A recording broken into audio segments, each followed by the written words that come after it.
So the students that we've interviewed so far, they were fantastic, and we've got in our final segment today Aurora Mridha, and she goes to Swanley School.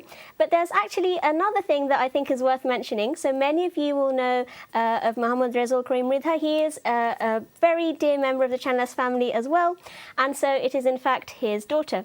So with all of those things having been said, a very big warm welcome to the Sunday Show today. Thank you for coming here. And if you could share with us which GCSEs you did, or how many GCSEs you did? I did all the core subjects, so English, maths and science, history, art, PE, that's it. So there was a mixture of core subjects and also optional ones. You did very, very well overall. So, of course, the core subjects are fixed. Like, everyone has to do those, like maths, English and science. But then the other ones, you get some choice, right? Like, you can choose if you want to do history. Like, it's not compulsory in every school. So how do you make those kinds of decisions with, like, which of those non-compulsory subjects you end up doing? I like doing creative things. So, for example, I did art, and I don't really like science as much, so I chose something based on essays like history. So you played according to your strengths.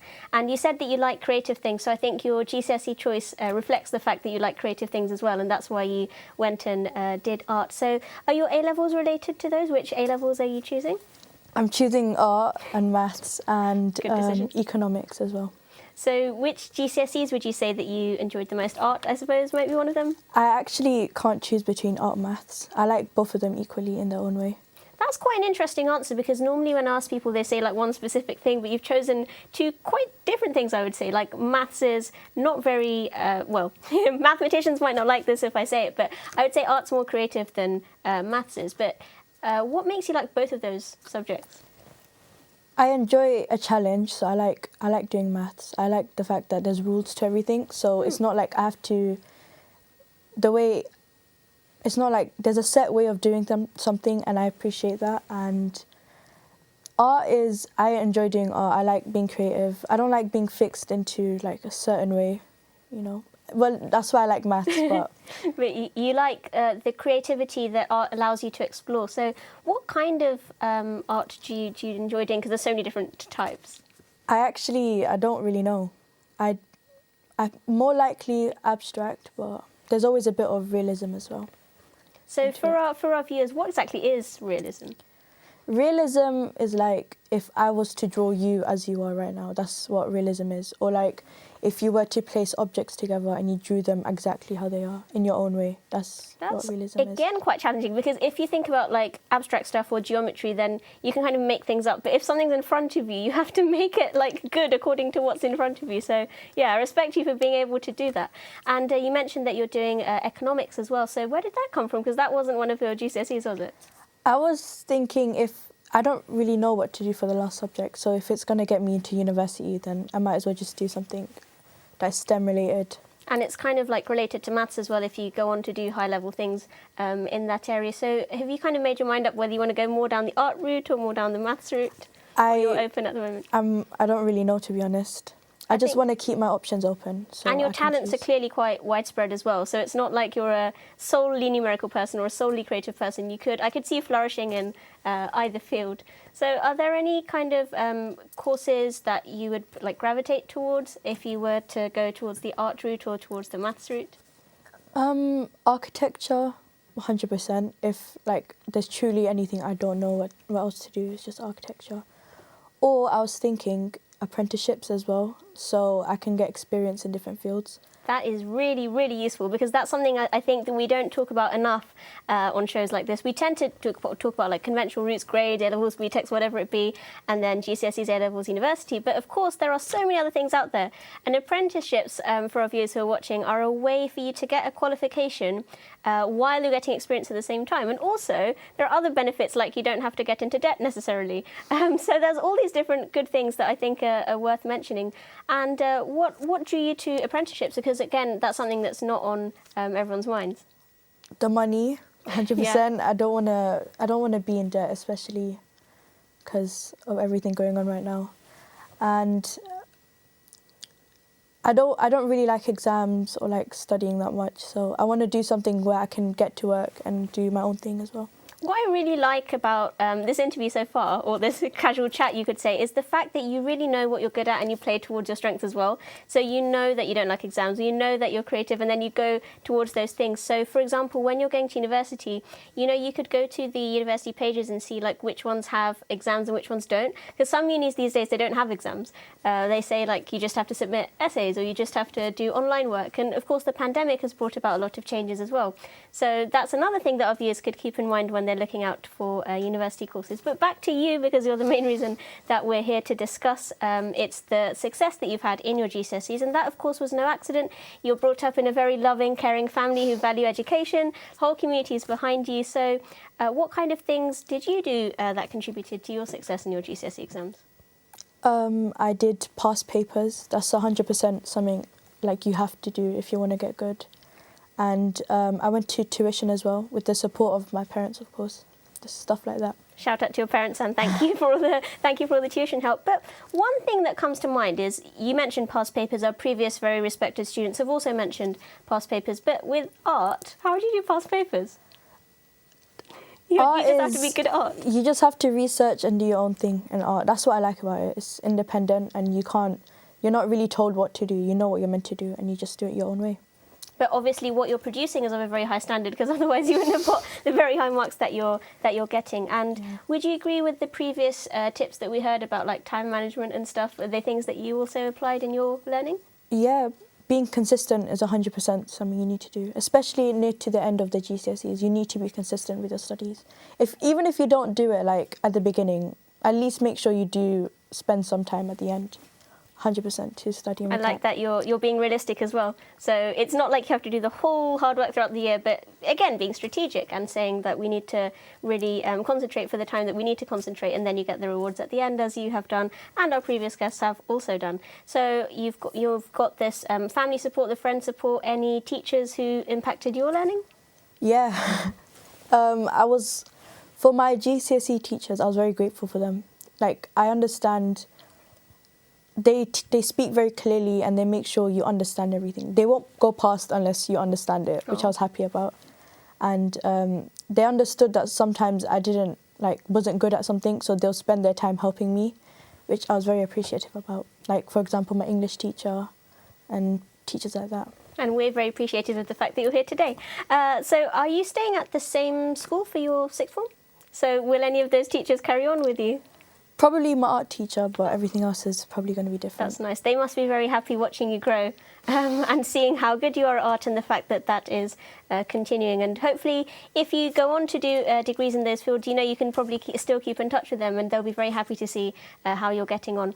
So with regards to how you manage time in different subjects, would you say that you spent like one day doing one subject, or would you break the day up into different subjects? One day doing each subject. Especially we had drop days before, which is like having an exam revision study session with your teachers before each exam. So I'd make sure like the day before I'd study that exam. I was grateful that I didn't have so many exams in one day. I had like one or two maximum. So I would just the week before, I'd just study in intervals like that. And with A-levels, although the content can get more difficult and it goes more in depth, because you're doing fewer subjects, it can feel like you're switching between things a bit less. So if you're really good at getting deep into something, then A-levels might be a place where again you do very well for different reasons. So if I can ask you again a question based on sort of how you deal with exams, but like exam stress particularly, and on the day, like what should we do to make sure that we're giving it 100%? Because we could revise all throughout the year, right? And then what happens if on the day we're not quite feeling well, or you can't change those things? How do you manage those situations? I would honestly, you can't be like scared. Well, you should be scared, but you shouldn't act upon your fear. I don't know how to describe it like that, but you're meant to keep calm. And even though for example, you didn't revise the day before, it's the fact that you know what you're doing. And like English, for example, the day before, make sure you revise all your like quotes, but don't stress if you can't use them in your exam. There's going to be 70 million quotes for you to memorize, but it's one or two is always going to be used in there anyway, so just So make sure. you mentioned go through your quotes, but that can't have been an accident. You must have created some sort of like a quote bank, or perhaps you revised from a place where there were quotes already. So with English, I suppose the revision is partially memorization. We were discussing this in the first segment, right? So memorizing quotes helps. But even then, I think post-exam, there's another way of dealing with those emotions, because let's say you didn't write anything in the exam, like everything in the exam that you wanted to, and then there's that feeling of, oh, I knew that, but I didn't write it down. And then how do you deal with those kinds of emotions? I don't really think you should stress about that. It's the fact that, for example, in English, I didn't finish my whole essay and I still got like a 8. So I don't really think being stressed over what you do in the exam should carry on outside of the exam, because you're already done, it's finished. There's no point of you worrying about it anymore. One thing that stands out about your personality is that you're very, very calm. And I think that is one of the key traits that a good student has to have. Like, if we're constantly switching from one thing to another or stressing out over exams, then no matter how hard we've revised, we won't do well in the final thing. But you seem to have everything sorted. Like, even now you're so calm. You're giving the advice that we need to be calm and then we'll do well. And that's exactly what you've done. So I think, again, like, you know your strengths and you're being calm, and you know that once you've revised, that's the best you can do. And then you're doing very well in the end. So which A-level would you say that you're looking forward to the most? 100%. I think art is my safe zone, where I know I can do good, and it's just a place where I can calm down from all the stresses of exams. So it's a place where you can wind down, and it's a sort of like a diversion, you can say, Yeah. because you're so good at it by now that it feels like it's not even like a subject that you have to really concentrate for with the rules, etc. But all of this happened with a lot of effort from your friends, from your family. And how would you say that your parents have created your home environment in a way that this was possible? They, first of all, they made me revise outside of school. So they got me a tutor, a tuition. That's 100% something that helped me the most, because I get help from teachers outside of school, so it's not just inside of school where I'm stressed, like, generally. And my mum and dad, they would make sure, like, they would ask me, did I study, did I do this today? Like, they would make sure I remembered to do everything, because if I didn't, I don't know what I would have done without someone reminding me every day. I think we can all say that, like, our parents deserve so much credit for anything that happens, because without parent support, it's really impossible for these kinds of things to happen, like the results that you got. I think it's a combination of your hard work and also your support from your parents, the guidance that they gave you. I suppose our previous guest was also saying, like, their parents might have woken them up at certain times and told them to do things, which might sound repetitive, but it's also very, very important for our learning. And once this time has passed, then you can't go back and do these things. But on the other hand, once the time has passed, he also said that you can learn from your mistakes and then you can go forwards. But are there any things that you would have done differently during your GCSE period? I would have taken advantage of the COVID year where I had no school. I would have gone over everything from year 7, because some of the stuff does come up, and I wouldn't have been as, like, careless, basically, with my time. I would have spent it a bit more. I think you still did, like, you achieved very outstanding results regardless of that. So morals going forwards for our young viewers who are watching. So we've got consistency from the first segment. We've also got the fact that we should utilise our surroundings, so be it friends, teachers, mentors. And then I think the key takeaway from your chat is that you need to be calm. Obviously revise what you need to revise, like if you're doing English, then look at your quotes, but then be calm, and also don't stress about what happens afterwards, because then you can't change it. And then we can learn from our mistakes and move forwards and do even better in the future, hopefully, like our wonderful students who we've been interviewing. So it's been so lovely interviewing you and getting to know why you did so brilliantly in your exams. Is there any last message you'd like to give to the viewers? Take advantage of your school. They're always there to help you, so you should take every opportunity from them. That's fabulous advice. So thank you so much for your time today. I wish you all the very best with your A-levels, with your anything that you want to do. It could even be your degree apprenticeship. But whatever you do, whichever endeavour you choose to do, we wish you all the very best for the future.